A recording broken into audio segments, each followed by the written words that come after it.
안녕하세요. 메이드형 성형외과 대표원장 서범신입니다. 넓고 얕은 성형해부학. 성형해부학 거창한 게 아니라요. 제가 안면윤곽을 전문으로 하지만 제가 환자분 한 분 한 분 상담을 하다 보면 안면윤곽 이야기만 하지는 않습니다. 다른 분야도 여쭤보시면 그냥 내 분야 아니니까 몰라요 막 이러진 않고요. 제가 무슨 수술이 좋다 이거 해야 된다 이런 것보다 해부학적인 거를 좀 대충 설명드리면 생각보다 사람들이 좀 쉽게 이해하시고 그거에 따라서 자기에 맞는 수술을 잘 찾으시는 것 같습니다. 수술을 찍어주는 게 아니라 어떤 게 필요한지 스스로 생각해 보실 수 있게 자료를 제가 좀 드린다고 할까요? 제 설명이 좀 이해하기 쉬우셨는지 이거 유튜브에 좀 박제해 주시면 안 되겠냐는 의견이 좀 있어서 차라리 그게 저희 서로 시간을 아끼는 길이겠구나 싶어서 영상 만듭니다. 되게 단순한 이유로 넓고 얕은 성형 해부학 지식을 전달하려고 제작하는 영상이니까 적당히 듣고 좋으시면 좋아요 한 번씩 눌러주시면 감사하겠습니다. 아무래도 쉽게 설명하고 또 쉬운 것과 비교하다 보니까 완전히 정확하지 않은 비유가 있을 수도 있고, 그리고 여러분들이 쉽게 이해할 수 있도록 전문 의학 용어가 아니고 일상에서 쓰는 단어들로 설명드리는 점은 조금 양해해 주시기 바랍니다. 한 번에 이해 안 가시더라도 반복해서 들으시면 충분히 이해하실 거니까 반복해서 들으시는 거 추천드립니다. 정작 수술의 결정은 본인과 눈 수술을 전문으로 하시는 원장님이 하실 문제고요. 저는 그 사이에서 수술하는 의사와 수술받는 여러분들과의 지식의 간격을 조금이라도 줄이는 그런 역할을 해드릴 수 있을 것 같습니다. 저도 부담없이 상담실에서 하는 설명 그대로 진행하겠습니다. 메이드형 성형외과 대표원장이 알려드리는 넓고 얕은 성형해부학 지금 시작합니다. 오늘 다룰 주제는 눈입니다. 좀 멀리 확장해서 보면 이마에서 눈까지입니다.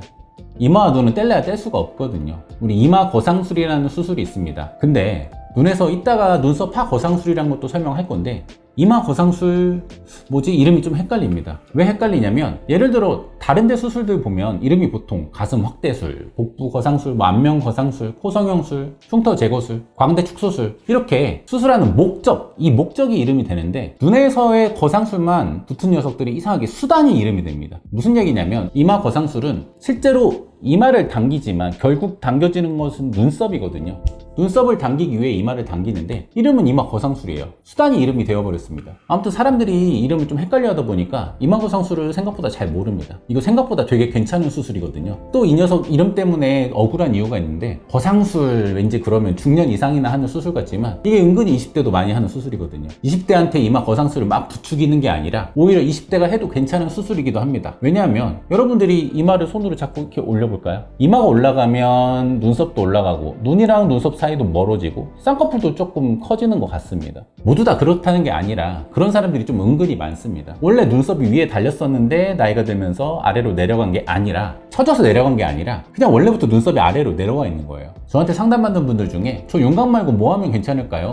이렇게 물어보시면 생각보다 많이 설명드리고 추천드리는 게 이마 거상술이에요. 눈썹이 올라가면 조금 어려 보이는 경우들이 있습니다. 또 장점이 눈썹이 올라가면서 쌍꺼풀을 같이 올려버리니까 쌍꺼풀도 좀 커지는 것 같고요. 이래저래 조금 더 어려 보이는데 또 흉터는 눈에 남는 게 아니라 눈에서 멀리 저기 두피에 남기 때문에 잘 보이지도 않습니다.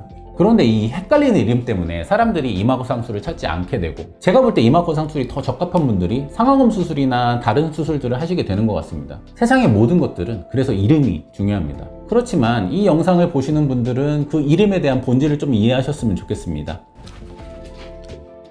이마 거상술이 여기에서 이 눈썹 있는 데까지 다 열어서 영착 당겨놓는 이런 개념이거든요. 근데 영착에서 당겨서 이렇게 붙여놔야 하잖아요. 근데 그 붙여놓는 방법도 되게 제각각이에요. 결국 이렇게 당겨서 이렇게 걸어 놓는데, 예를 들어 우리가 벽에 어떤 거 무언가 걸어 놓을 때 고리 걸어서 고리를 고정해 놓기도 하고 또 못을 받기도 하죠. 고리나 못이 없다면 벽에 구멍을 뚫어서 실로 꿰매 놓기도 하겠죠. 이런 방법적인 차이로 엔도타인, 그 엔도타인이 잘 나가니까 유사품이 픽스타인이 나왔고, 또 못의 개념으로 나사를 받기도 하고요. 여기 보시는 것처럼 이렇게 나사를 박아서 이렇게 걸어 놓는 방법도 있고요. 또 벽에 구멍을 뚫어서 실로 고정하듯이 본 드릴링하고 꼬매기 이런 이름들이 있습니다. 방법적으로 여러 가지 연구 결과들도 있고요. 연구 결과들이 조금은 애매한 게 논문들도 다 그 스폰서 받아서 하는 논문들도 조금 있고 하다 보니까 제가 그냥 논문 어쩌고 저쩌고 하는 이보다 그냥 제가 메이드형 운영하면서 경험들 바탕으로 말씀드리면 결국 시간 싸움입니다. 원장님들마다 개개인의 시간 차이는 분명히 있지만 저는 대표 원장이니까 저희 원장님들의 수술 시간을 통계적으로 좀 볼 수 있잖아요. 그 원장님들의 평균을 내보면 방법에 따라 시간차가 분명히 있습니다. 뭐 엔도타인이 재료비 때문에 수술비가 조금 더 많이 나오긴 하지만 엔도타인이 여러 원장님들 수술시간 평균을 내보면 수술시간이 조금 더 짧습니다. 제가 제 분야도 아닌 수술 설명하느라고 이렇게 에너지 소모하니까 잠깐 메이드형 성형외과 홍보하자면, 저희는 유사품 픽스타인은 전혀 쓰지 않고 엔도타인 정품만을 사용하고 또 엔도타인 정품 인증을 꼭 해드리고 있습니다. 엔도타인 저희 병원에서 하신 분들 정품 인증 꼭 챙겨가시기 바랍니다. 이마 거상술 이제 조금 어느 정도 이해되셨나요? 근데 이게 끝이 아닙니다. 뭐 또 내시경 이런 말이 붙습니다. 내시경 이마 거상술, 그냥 이마 거상술도 아니고 내시경 이마 거상술. 근데 이건 이마 거상술의 역사와 관련된 이야기인데, 예전에는 눈썹을 들어 올릴 때, 이마를 열 때 내시경 안 보고 열었어요. 내시경 안 보고 여니까 이마랑 두피의 감각을 담당하는 신경이 여기 보통은 구멍 하나, 눈뼈 바로 위에서 나오게 되는데, 근데 다음 사진 보시면 2개가 있는 경우도 있고, 그 다음 사진 보면 구멍이 3개인 경우도 있고, 이마랑 여기 두피의 감각을 담당하는 신경이 보통 여기에서 나오는데 이게 사람 위치마다 다릅니다. 그래서 저희 원장님들은 이마 거상술을 할 때도 CT를 찍어서 이 신경 위치를 파악합니다. 이게 CT로 보이거든요. 진단기구가 발전하고 의사가 조금 더 노력하면 미리 예방할 수 있습니다. 물론 내시경으로 볼 수도 있지만 CT를 찍으면 미리 예상하고 들어갈 수 있어서 판단이 더 쉽습니다. CT로 1차로 확인하고 또 내시경으로 수술실에서 한 번 더 확인하죠. 2번 확인하면 신경이 다칠 확률이 더 낮아집니다. 그림 보시면 알겠지만 보통은 이제 여기 이 위치에서 신경이 나오는 게 일반적인 상황인데, 저도 CT를 매일 보다 보니까 어떤 사람들은 여기 2개씩 나오는 경우도 있고, 그 다음 사진 보시면 심지어 3개의 구멍에서 신경이 나오는 경우도 있습니다. 아무튼 CT도 없고 내시경도 없으면 이게 또 평균적인 위치에 있지 않은 사람은 신경이 다칠 수도 있겠죠. 그래서 내시경을 사용하게 된 겁니다. 내시경을 사용하는 이유 중에 또 하나가 뭐냐면 투미근. 이름만 보면 저도 어려워요. 근데 얘가 뭐하는 아인가, 이 뭐하는 애인가 보면 좀 이해가 갑니다. 지금 제가 파란색으로 찍어놓은 점들, 이 점을 따라서 있는 근육이 투미근입니다. 얘가 뭐하는 애냐면 이 눈썹을 이렇게 아래로 당기고 안쪽으로 모으는 애예요. 미간주름을 만드는 애입니다.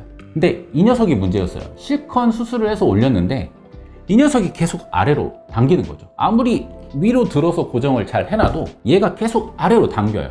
엔도타인이건 본 터널링이건 그 할아버지가 와도 조금씩 고정이 풀립니다. 그래서 의사들이 이 녀석을 좀 끊어버릴까? 없애버릴까? 이런 생각을 해요. 의사들이 생각해보니까 얘는 별로 필요 없거든요. 우리 몸은 좀 완벽한 것 같지만 생각보다 필요 없는 애들이 꽤 많습니다. 쉬운 말로 우리 맹장 없어도 살잖아요. 우리 사람의 몸은 극강의 효율로 이루어지는 게 아니라 은근 클루지 덩어리예요. 그래서 얘를 끊어버리자는 아이디어가 나왔습니다. 아까 말했던 신경 위치도 좀 다르고 이 투미근이라는 얘도 위치가 달라요. 그나마 아까 말했던 신경은 뼈구멍으로 나와서 뼈를 보는 CT로 신경이 나오는 구멍이라도 보이는데, 투미근 얘는 근육이라서 CT로도 안 보이거든요. 그럼 자세히 보려면 여기 이마를 째거나 내시경밖에 답이 없는 거예요. 그래서 흉터 안 보이게 두피로 째서 내시경 넣어서 얘를 정확하게 보면서 끊어버리려고 내시경을 쓰는 거고, 그래서 이마 거상술을 하면서 투미근 이러는 겁니다. 이제 조금 이해가 가셨나요? 이 정도 이해하시면 이마 거상술에 대해서 실제만 하시지 않을 뿐이지 뭐 거의 다 이해하신 겁니다. 이마 거상술 하나 설명하는데도 이 정도네요. 그런데 의학기술이 점점점 발전합니다. 눈썹을 올리는 게 이마 거상술 하나일까? 그럴 때 이제 실리프팅이라는 녀석도 점점점 발전을 하게 됩니다. 우리 실리프팅 많이 하잖아요. 결국에 눈썹을 올리는 건데 두피 째고 또 이래야 돼? 실로 올리면 그래도 6개월에서 1년은 가지 않을까? 그래서 나온 게 이마 눈썹 리프팅이라는 거예요. 이건 간단해요. 수면 마취나 뭐 할 거 없이 국소 마취로 두피 절개도 없이 눈썹을 실로 이렇게 올리는 거죠. 여러분들 중에 분명히 그럴 거예요. 그럴 거면 확실하게 하는 게 낫지 않아? 그런데 이게 누구나 똑같은 생각을 가지고 사는 게 아닙니다. 누군가는 그래도 비수술적으로 눈썹 한번 올려보고 싶다느니, 난 상황이 시간을 오래 뺄 수 없으니까 차라리 6개월만 하겠다느니, 이렇게 다 달라요. 누구나 시간 내서 내시경 이마 거상술을 받을 수는 없잖아요. 그래서 실 리프팅 의학이 발전하면서 실로 눈썹을 올리는 기술도 발전했습니다. 저희 병원에도 뿌띠하고 실 리프팅에 미친 의사분 한 분 계신데요.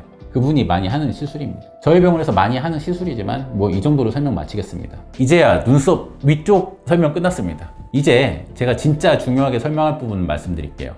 사진 보시면 이게 제 눈 사진입니다. 제 눈이 좀 설명하기 괜찮은 것 같아서 제 사진으로 하겠습니다. 눈 성형에서 사람들이 잘 모르는 게, 눈에서 이 위아래 속눈썹이 붙어있는 얘를 따라서 있는 이 빨간색 눈이 진짜 눈입니다. 이 진짜 눈 이 녀석하고 이 진짜 눈 바깥쪽에 안쪽 바깥쪽 위아래에 있는 이 껍데기를 구분하는 게 매우 중요합니다. 다시 한번 강조드려요. 속눈썹이 붙어있는 이 진짜 눈이랑 속눈썹 바깥쪽 껍데기, 얘네들이 다 눈꺼풀, 뭐 안검, 눈매 뭐 이렇게 혼용되고 있어서 성형외과 의사들이 얘네들 각각에 다 이름 붙여놓으니까 안검 하수 교정, 뭐 눈매 교정, 상안검 수술, 눈꺼풀이 두 겹이라고 해서 뭐 쌍꺼풀, 진짜 이렇게 눈도 안검, 눈매 뭐 이렇게 섞어서 부르고 껍데기도 안검, 눈꺼풀 이렇게 섞어서 불러서 일반 분들이 볼 때 좀 많이 헷갈립니다. 어떤 게 이해하기 쉬우실까 저도 고민 많이 해봤는데, 저는 속눈썹에 붙어있는 이 진짜 눈하고 이 바깥쪽 껍데기로만 나누겠습니다. 이름을 제가 바꿀 수 없으면 뭐 저희가 이해하기 쉬운 대로 정리해야죠. 안 그래요? 다시 한번 강조드릴게요. 속눈썹이 붙어있는 이 진짜 눈, 속눈썹 바깥쪽에 껍데기. 진짜 눈이 안 떠져서 생긴 게 안검하수입니다. 이 속눈썹 붙어있는 게 안 떠지는 거죠. 그래서 이 진짜 눈이 잘 떠지게 하는 수술을 안검하수 수술이라고 합니다. 이 진짜 눈, 이 위쪽 진짜 눈 전체를 들어 올리는 거를 안검하수 수술이라고 보통 하고요. 어떤 사람들은 이걸 다 올리는 게 아니라 가운데만 올리거나 이 바깥쪽만 올리고 싶을 수도 있잖아요. 그래서 나온 게 눈매 교정술인데, 지금은 안검하수 수술도 이렇게 눈매 교정술로 선화통일되어 버린 느낌이 좀 있습니다. 여기서 구분해야 할 점이, 이 속눈썹 붙어있는 진짜 눈이 안 떠져서 눈이 작은 거랑 요 위에는 껍데기가 쳐져서 눈이 작은 거랑 구분해야 됩니다. 제가 그림으로 한번 만들어 봤습니다. 그림을 보시기 전에 옆에서 본 제 눈인데요, 이 모습을 이렇게 단면으로 한번 만들어 봤습니다. 이 첫 번째 보시면 이게 눈 검은 자국, 옆에서 보는 눈이고요. 이 단면을 자른다고 보시면 이게 속눈썹입니다. 이게 속눈썹이 붙어있는 이게 진짜 눈인데, 이 껍데기가 이렇게 내려와서 눈이 실제로 요거밖에 안 보이는 거예요. 이 빗금 그은 정도로 손해를 보고 있습니다. 이 내려와서 가리는 거예요. 실제 눈은 이 정도가 떠지는데 눈꺼풀이 쳐져서 이 정도밖에 안 보이는 거예요. 이게 선천적으로 무쌍꺼풀이어서 그런 경우일 수도 있고, 나이가 들면서 점점 쳐져서 이렇게 보일 수도 있습니다. 이런 경우를 가짜 안검하수라고 해서 가성 안검하수라고 이렇게 부릅니다. 이런 경우는 집에서 쌍꺼풀 테이프만 잘해도 눈이 커집니다. 주변에서 보면 뭐 쌍꺼풀 테이프만 해도 눈이 확 커지는 사람들 있잖아요. 뭐 이런 눈이에요. 이런 분들은 진짜 눈을 건드리지 않고 쌍꺼풀 수술만 해도 눈이 커집니다. 즉, 눈매 교정이나 안검하수 수술이 필요 없다는 거죠. 자기가 집에서 쌍꺼풀 테이프를 붙였는데 이 정도로 눈이 커지길 바라는 분들은요, 눈매 교정이 거의 필요 없다고 봐야죠. 이런 경우 보시면 이렇게 눈꺼풀이 처지면서 속눈썹을 계속 아래로 누르고 안쪽으로 밀어내니까 속눈썹이 눈을 자주 찌르는 경우도 많습니다. 그래서 속눈썹이 찔러서 치료 목적으로 쌍꺼풀 수술을 하기도 합니다. 이제 진짜 눈과 껍데기에 대해서 조금 이해가 되시나요? 이제 진짜 눈 위에 껍데기인 이 눈꺼풀을 두 겹으로 만들기 위한 수술에 대해서 좀 얘기해 보겠습니다. 이게 바로 쌍꺼풀 수술입니다. 눈꺼풀이 두 겹이다 해서 쌍꺼풀입니다. 크기는 그냥 쌍꺼풀 테이프를 좀 아래다 붙이면 뭐 눈을 뜰 때 잘 안 보이는 속쌍꺼풀이 되고, 뭐 높게 붙이면 겉쌍꺼풀이 되는 원리라서 뭐 완전 정확한 것은 아니지만 쌍꺼풀 테이프 자리에 그냥 주름 만들어주면 됩니다. 쌍꺼풀 테이프 높이를 정하듯이 주름을 그 위치에 잡아주는 겁니다. 그 외에 뭐 껍데기를 잘라내서 눈 쌍꺼풀 크기를 조정하거나 속눈썹이 붙어있는 이 진짜 눈 크기를 조정해서 쌍꺼풀 크기를 조정하기도 하죠. 뭐 이런 거는 눈 전문 원장님들과 뭐 이 정도 지식을 바탕으로 이야기 나누시면 됩니다. 보통 쌍꺼풀 테이프 붙였을 때 크게 만족하면 눈매 교정은 필요 없습니다. 근데 이거는 조금 다른 얘기인데, 뭐 그런 부분에서 쌍꺼풀 테이프가 뭐 정말 나쁜가에 대해서 다시 생각해 봐야 됩니다. 쌍꺼풀 테이프를 너무 많이 사용하는 건 문제지만 본인의 진짜 눈 크기를 파악하는데 좀 괜찮기도 하고요. 본인한테 어울리는 쌍꺼풀 크기를 파악하는 데도 괜찮습니다. 오히려 쌍꺼풀 테이프를 하면 막 큰일 나는 것처럼 너무 그러니까 본인 진짜 눈 크기나 그거에 어울리는 쌍꺼풀 크기를 모르고 잘못 수술하거나 불필요한 수술을 하는 경우도 많은 것 같습니다. 아까 쌍꺼풀은 주름을 만드는 것이라고 했습니다. 뭐 근데 이 주름을 만드는데, 예를 들어 뭐 이불에 주름을 만든다고 예를 들 때, 얇은 여름 이불 같은 경우는 주름 만들 때 그냥 간단하게 몇 번 손으로 꿰매놓으면 되겠죠. 뭐 눈꺼풀이 얇은 경우는요, 그 몇 번 꿰매놓는 걸 그냥 매몰법, 뭐 자연차법 이렇게 하는 거고요. 3번 꿰매는 것보다 뭐 5번 꿰매는 게 더 튼튼하겠지, 뭐 7번 꿰매는 게 더 튼튼하겠지, 막 이래서 누가 더 많이 꿰매냐 하는 의미로 몇 포인트법 이렇게 불리는 거고요. 실제로 어느 정도 이불이랑 눈꺼풀은 조금 달라서 몇 번 꿰매냐는 어느 정도 숫자를 넘어가면 큰 의미는 없는 것 같습니다. 그런데 만약에 눈꺼풀이 두꺼워서 뭐 예를 들어 겨울 이불이라고 해볼까요? 근데 이 두꺼운 이불에 몇 번 꿰매봤자 접었다 폈다 몇 번 하면 꿰맨 게 뜯어질 확률이 높겠죠. 그래서 막 예를 들어 미싱으로 다다다다 박아서 주름을 만드는 게 더 튼튼할 겁니다. 뭐 이런 개념이 절개법입니다. 간혹 뭐 이불에 근육이랑 지방이라는 솜도 좀 빼줘야 될 거고요. 유착을 또 몇 포인트 점으로 나타내는 게 아니라 선으로 다다다다다 내는 겁니다. 이게 그냥 간단히 설명하는 뭐 자연유착법과 절개법의 차이입니다. 그 외에 뭐 피부를 잘라내야 한다거나 뭐 진짜 눈을 키우려고 눈 뜨는 근육에 접근하려고 눈매 교정을 해야 한다거나 쌍꺼풀 높이를 조절하기 위해서 뭐 여러 기타 등등의 이유로 절개법을 합니다. 근데 이런 디테일한 모양이나 방법 뭐 이런 거는 눈 성형 전문의와 상의를 하셔야 됩니다.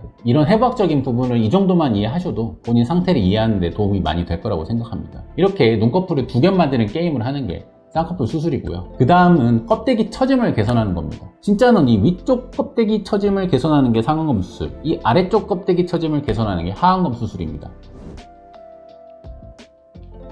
이 상안검 수술과 하안검 수술은 그래도 다른 수술에 비해 좀 이해도가 높으신 편이라서 설명은 의외로 간단합니다. 위쪽 껍데기가 처지면 쌍꺼풀 라인 위쪽의 껍데기를 잘라내주는 게 상안검 수술이고, 그 상안검 수술도 쌍꺼풀 위쪽의 피부를 좀 많이 잘라내면 흉터도 눈에 잘 띄고 좀 어색하니까 이 쌍꺼풀 위쪽의 껍데기를 잘라주지 말고 눈썹 아래의 껍데기를 잘라주면 눈에 흉터가 덜 남게 하는 거니까 이게 눈썹파 거상술입니다. 아까도 말씀드렸다시피 눈에서 이 거상술 이름 붙은 애들은 수단이 이름입니다. 무슨 얘기냐면 눈썹 아래를 어떻게 예쁘게 하려고 눈썹파 거상술이 아니라 눈썹파, 즉 그러니까 눈썹 아래쪽을 이용해서 눈꺼풀을 잘라서 올려준다 이런 얘기입니다. 그러니까 처진 눈꺼풀을 올려주는 수술입니다. 목적은 껍데기인 눈꺼풀이라는 것 기억해 주세요. 그래서 이렇게 이름 지어 놓으니까 이것도 좋은 수술인데 사람들이 잘 안 합니다. 뭐 이마 거상술이랑 눈썹파 거상술은 눈에 흉터도 안 남기고 눈 멀리 흉터를 남기는 좋은 방법인데도 이름을 이해하기 힘드니까 사람들이 잘 안 찾습니다. 사람들 딱 쳐다볼 때 보는 게 눈이잖아요. 근데 눈에 흉터가 있는 것보다 다른 데 있는 게 낫지 않겠어요? 아무튼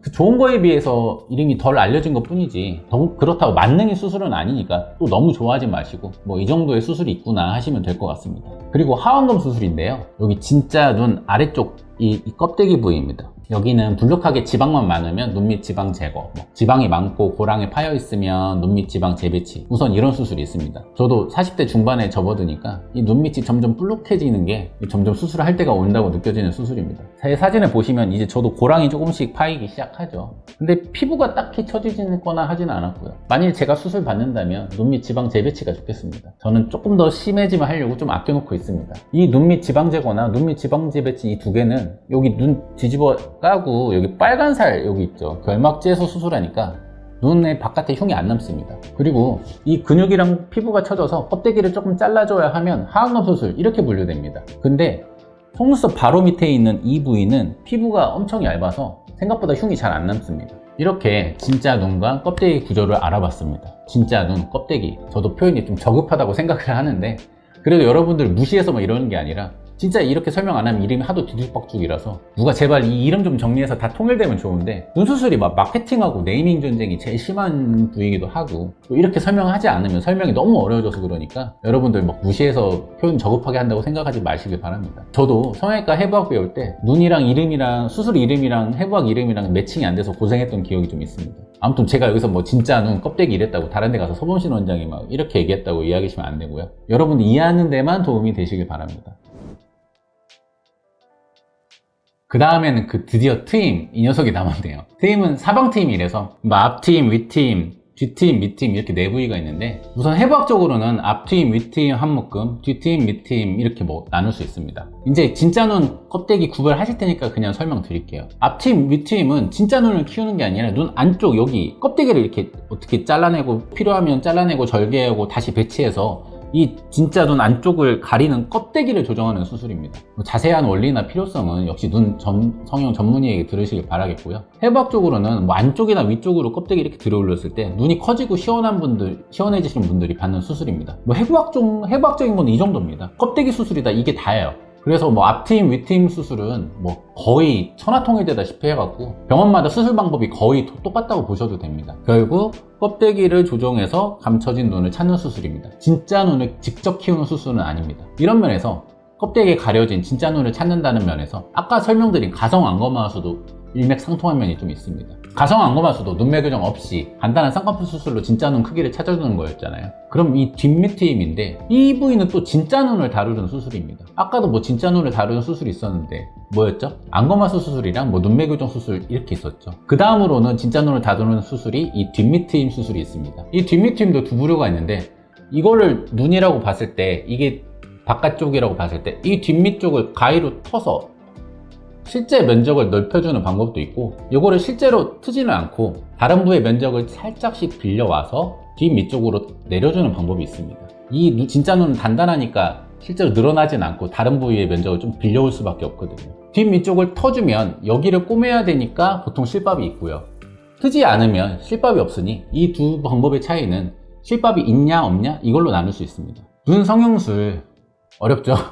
그렇지만 대략적으로 마지막 정리를 해보자면 눈 주변의 껍데기를 이렇게 살짝씩 당겼을 때 눈이 커진다면 이 껍데기를 조작하는 수술을 해야 되고, 이 눈 주변부 껍데기를 당겨도 눈이 커지지 않을 때는 껍데기 말고 진짜 눈을 커지게 하는 수술을 해야 됩니다. 이 껍데기를 처리하는 방법은 우선 안쪽 구석을 처리하는 앞트임과 밑트임이 있을 거고, 위쪽을 처리하는 쌍꺼풀 수술이나 상하곰 수술이 있을 수 있고, 그보다 위쪽에서 눈에 흉을 안 남기거나 눈 흉터의 부담을 줄여주는 수술이 눈썹 아래에 흉을 남기는 눈썹 하거상, 이마 위쪽 두피에 흉을 남기는 이마 거상술이 있겠습니다. 그리고 또 껍데기 말고 진짜 눈을 커지게 하는 방법은 위쪽으로는 안검하수 수술과 눈매 교정술, 뒤 아래로는 뒷밑트임 수술이 있겠습니다. 이런 것들을 하나만 하거나 혹은 필요해서 막 조합해서 여러분 눈을 수술하는 것입니다. 이제 어느 정도 눈 성형 해부학의 설명이 좀 끝난 것 같습니다. 제가 말씀드리는 것은 그냥 여러분들 이해하기 쉽도록 넓고 얕게 해부학적으로 설명드린 거고요. 실제 필요성이나 모양이나 또 혹은 방법 같은 거는